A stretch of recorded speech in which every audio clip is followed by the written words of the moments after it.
Қараңыздар, мінеки мынау ПМУ-дың колледжі.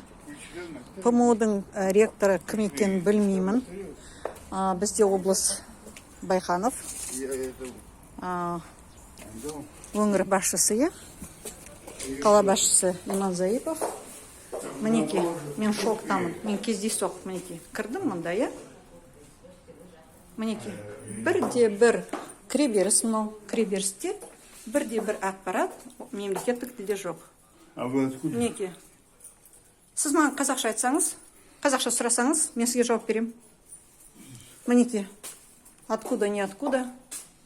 Мінеки, қараңыздар, мынау ПМУ-дың колледжі. Мінеки, ПМУ-дың колледжі. Мінеки, ПМУ-дың колледжі. Мінеки, тек қана бір нәрсе. Қазақ тілінде. Так, мінеки, мен кіреберістен енді бармай қоям. Қазір мінеки мына жерде бапкерлердің құрамы қазақша жазылып тұр, Жарайды, мұнда қазақшасы бар. Так, мінеки қараңыздар.